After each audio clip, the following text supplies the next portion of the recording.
वक्त था। उस घने जंगल के बीच मंदाकिनी और वृंदा बातें कर रहे थे। आखिर तुमने ये किया कैसे? तुमने देव के साथ साथ बाबा को भी हमारी तरफ कर लिया है। तुमने देव को तो अपने वश में किया ही, लेकिन बाबा को, अंजलि को मारने के लिए कैसे मना लिया? कुछ बातें तेरी समझ के बाहर हैं। तू इनमें अपना दिमाग ना ही लगा तो तेरे लिए अच्छा होगा। वृंदा, शायद तू ये भूल रही है कि ये सब मैंने ही शुरू किया था। अगर मैं नहीं होती तो देवराज कब का तेरे हाथों से निकल गया होता। ये सब शुरू करके भी तूने क्या ही कर लिया। देवराज तो वैसे भी मुझे नहीं मिला और देव भी मेरे हाथ से निकलने ही वाला था। अगर मैं अपनी चाल नहीं चलती तो वो लड़की पहले ही जीत गई होती और उसने हम दोनों को खत्म कर दिया होता। तो तू मुझे बता क्यों नहीं देती कि आखिर तूने क्या किया है? बाबा की ऐसी कौन सी कमजोरी तेरे हाथ लग गई कि वो अंजलि पर मरण क्रिया करने के लिए तैयार हो गया? ज्यादा उतावलापन अच्छा नहीं है। समय आने पर तुझे सब पता चल जाएगा। अभी तू बस तमाशा देख। अब तू आगे क्या करने वाली है? क्या तू उस निखिल को भी? नहीं, उसका वक्त अभी नहीं आया है। मुझे समझ नहीं आ रहा कि तू उस लड़के को बार बार बचा क्यों रही है। तुझे कई बार मौका मिला। अगर तू चाहती तो उसे कब का मार चुकी होती, लेकिन तूने अब तक उसे कोई चोट नहीं पहुंचाई है। मैंने कहा ना, थोड़ा इंतजार कर, तुझे सब पता चल जाएगा। रात हो चुकी थी। अंजलि दबे पांव हवेली से बाहर निकल रही थी। वो दरवाजे से बाहर निकलने ही वाली होती है कि तभी कोई पीछे से उसका हाथ पकड़ लेता है। अंजलि घबराकर पीछे मुड़ती है और सामने खड़े शख्स को देखकर एक चैन की सांस लेती है। निखिल, तुम यहाँ क्या कर रहे हो? यही सवाल तो मैं तुमसे पूछना चाहता हूँ। तुम इतनी रात को चोरी छुपे कहाँ जा रही हो? कहीं नहीं, मैं तो बस बाहर वॉक करने जा रही थी। अच्छा, तुम रात को 12 बजे वॉक करने जाती हो? ये मुझे नहीं पता था। मैं वो... देखो अंजलि, तुम्हें मुझसे झूठ बोलने की जरूरत नहीं है। सच सच बताओ, तुम कहाँ जा रही हो? मैं बाबा से मिलने जा रही हूँ। लेकिन तुम्हें इतनी रात को उनसे मिलने जाने की क्या जरूरत है? मुझे उनसे कुछ जरूरी सवाल पूछने हैं, इसीलिए मैं वहाँ जा रही हूँ जहाँ बाबा साधना करते हैं। लेकिन वहाँ मंदाकिनी और वृंदा हुए तो? नहीं, बाबा ने कहा था कि इस वक्त वो वहाँ नहीं होते। उन्होंने मुझे पहले ही बताया था कि अगर मुझे उनसे मिलना है तो 12 बजे उस घर में चली जाऊं। ठीक है, फिर मैं भी तुम्हारे साथ चलता हूँ। नहीं, तुम नहीं आ सकते। क्यों? मैं तुम्हारे साथ क्यों नहीं चल सकता? मैं नहीं चाहती कि देव को इस बारे में पता चले। अगर देव को जरा भी शक हुआ तो उसे संभालने के लिए तुम्हें यहीं रुकना होगा। लेकिन तुम देव से ये सब छुपाना क्यों चाहती हो? वो तो वृंदा को खत्म करने में हमारे साथ है। देव हमारे साथ तो है, लेकिन इस वक्त मुझे कुछ ठीक नहीं लग रहा है। मैं फिलहाल उसे इस बारे में नहीं बताना चाहती। मुझे अकेले ही जाना होगा। ठीक है, अगर तुम्हें ठीक लगता है तो अकेले ही जाओ, लेकिन मुझसे प्रॉमिस करो कि तुम अपना ख्याल रखोगी और किसी मुसीबत में नहीं फंसोगी। ठीक है, मैं जल्दी वापस आ जाऊंगी। ओके। अंजलि और निखिल के वहां से जाने के कुछ देर बाद वृंदा वहां आ जाती है। बेवकूफ लड़की, ये नहीं जानती कि वो बाबा के पास नहीं बल्कि अपनी मौत के पास जा रही है। अंजलि उस घर के सामने पहुंचती है जहां वो बाबा से मिलने वाली थी। चारों तरफ घना अंधेरा था और पूरी तरह सन्नाटा छाया हुआ था। ये घर कितना भयानक है। जब भी इसे देखती हूँ तो उतना ही डर लगता है जितना पहली बार लगा था। अंजलि कुछ कदम आगे बढ़ाती है और उस घर के दरवाजे को खटखटाती है। बाबा, दरवाजा खोलिए। मैं अंजलि। अचानक अंजलि के पीछे हवा का एक तेज झोंका आता है और अंजलि पीछे मुड़ती है। अपने सामने का नजारा देखकर अंजलि के होश उड़ जाते हैं। अंजलि के सामने एक औरत खड़ी थी जिसने काली साड़ी पहनी हुई थी और उसके बाल बिखरे हुए थे।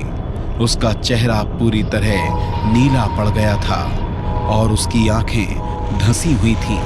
वो औरत अंजलि को बड़ी ही डरावनी मुस्कान के साथ देख रही थी। उसे देखकर अंजलि समझ जाती है कि उसके सामने एक भयानक आत्मा है। कौन हो तुम?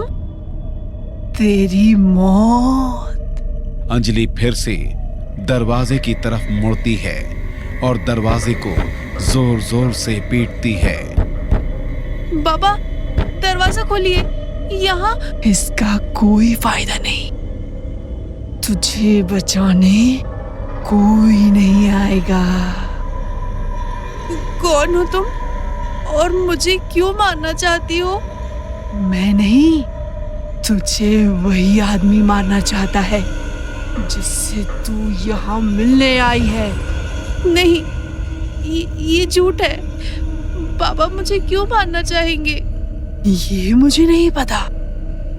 मैं बस इतना जानती हूँ कि उसने ही मुझे यहाँ तुझको मारने के लिए भेजा है। अंजलि दरवाजे के पास से हटती है और तेजी से भागने लगती है, लेकिन अगले ही पल वो औरत अंजलि के सामने आकर खड़ी हो जाती है।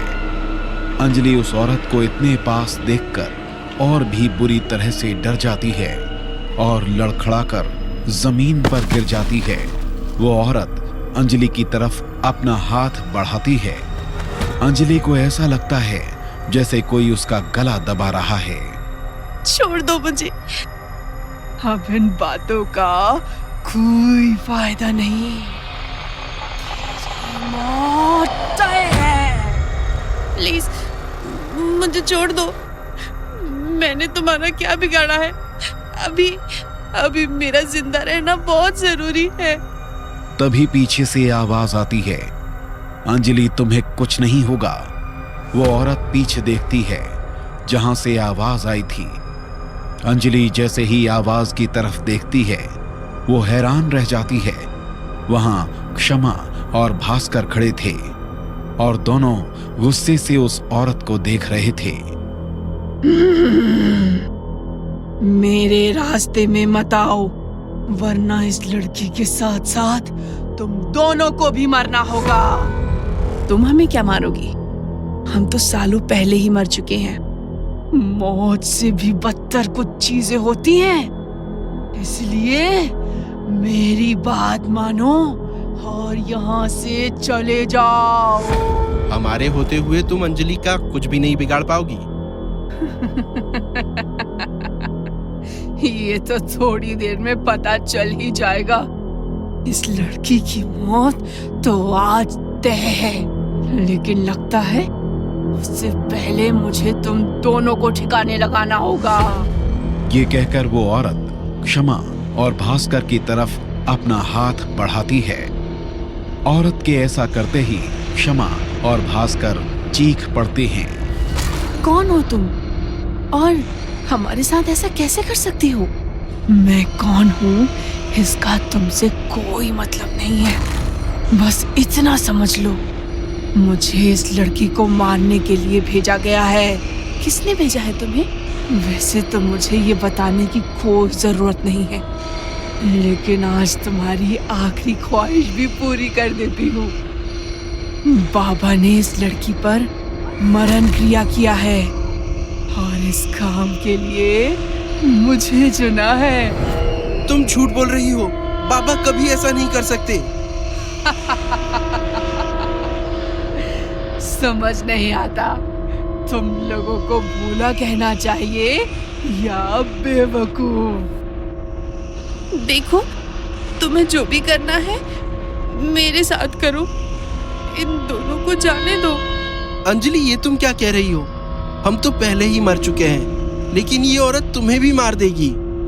इस गलतफहमी में मत रहना कि तुम दोनों मर चुके हो, इसलिए मैं तुम लोगों का कुछ बिगाड़ नहीं सकती। मैं तुम्हारी आत्मा को कैद करके अपना गुलाम बना दूंगी और तुम दोनों इस दुनिया में अपना वक्त खत्म होने तक मेरे इशारों पर नाचोगे। क्या? मैंने कहा ना इनको छोड़ दो। ना ये तुम्हारा शिकार है और ना इन्होंने तुम्हारा कुछ बिगाड़ा है। ठीक है, वैसे भी मुझे इनमें कोई दिलचस्पी नहीं है। मुझे तो बस बाबा का दिया हुआ काम पूरा करना है। औरत अपनी बात पूरी करते ही अपना हाथ क्षमा और भास्कर की तरफ से हटा देती है। वो औरत हवा की रफ्तार से अंजलि के पास जाती है और उसका गला पकड़कर उसे हवा में उठा लेती है। इस छोटे से काम के लिए तुम लोगों ने मेरा इतना समय खराब कर दिया। अंजलि हवा में लटकी हुई छटपटा रही थी। जैसे जैसे समय बीत रहा था, अंजलि का सांस लेना मुश्किल होता जा रहा था और उसका छटपटाना भी कम होता जा रहा था।